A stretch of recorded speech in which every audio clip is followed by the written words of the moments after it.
लोकसभा चुनाव 2024 का आखिरी चरण 1 जून को खत्म हो जाएगा। इस 7वें चरण में 57 सीटों पर वोटिंग होनी है।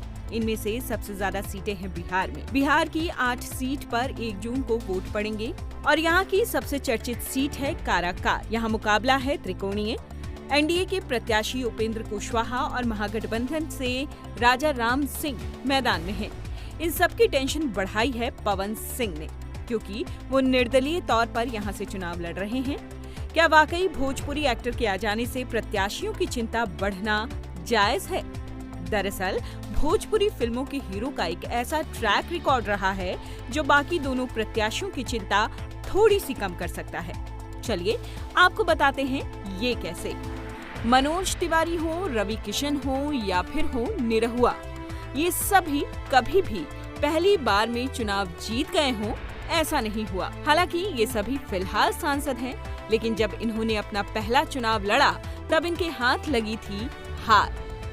निरहुआ के नाम से मशहूर भोजपुरी स्टार दिनेश लाल यादव ने 2019 में अपना पहला लोकसभा चुनाव लड़ा। उन्होंने समाजवादी पार्टी के मुखिया अखिलेश यादव के खिलाफ ताल ठोकी थी, लेकिन सपा प्रमुख ने उन्हें 2,59,874 वोटों से हराया। बाद में उन्होंने मैनपुरी से विधानसभा चुनाव लड़ने के लिए इस्तीफा दे दिया और 2022 में बन गए विधायक। सीट खाली हो गई। निरहुआ ने इसी सीट से जून 2022 में उपचुनाव जीत लिया। उन्होंने समाजवादी पार्टी के धर्मेंद्र यादव को 8,000 से ज्यादा वोटों से हराया था। निरहुआ एक बार फिर से आजमगढ़ से ही चुनावी मैदान में हैं और उनके सामने धर्मेंद्र यादव ही चुनाव लड़ रहे हैं। अब बात रवि किशन की। भोजपुरी एक्टर से नेता बने रवि किशन ने अपना पहला लोकसभा चुनाव कांग्रेस के टिकट पर जौनपुर से लड़ा था। उन्हें महज 4.2% वोट मिले थे। फरवरी 2017 में वो बीजेपी में शामिल हो गए और 2019 में गोरखपुर से लड़े। उन्होंने समाजवादी पार्टी के उम्मीदवार राम भुआल निषाद को 3,01,664 वोटों से हराया था। 2024 में वो फिर से गोरखपुर सीट से चुनाव लड़ रहे हैं।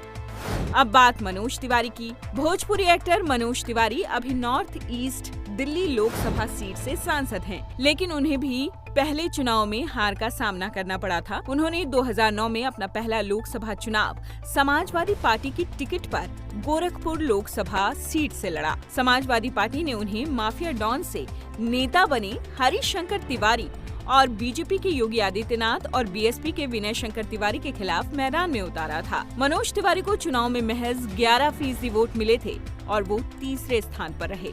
इस चुनाव में योगी आदित्यनाथ ने गोरखपुर से बसपा के विनय शंकर तिवारी को 2,20,271 वोटों से हराया था। बाद में 2013 में बीजेपी में वो शामिल हुए। 2014 में लोकसभा चुनाव लड़े और बदलाव की लहर में जीत हासिल की। मनोज तिवारी 2019 में उसी सीट से अपना दूसरा लोकसभा चुनाव जीते और अब तीसरी बार यानी 2024 लोकसभा चुनाव में भी मैदान में हैं। अब इस रिकॉर्ड को देखते हुए तो पवन सिंह की राह आसान नहीं लगती।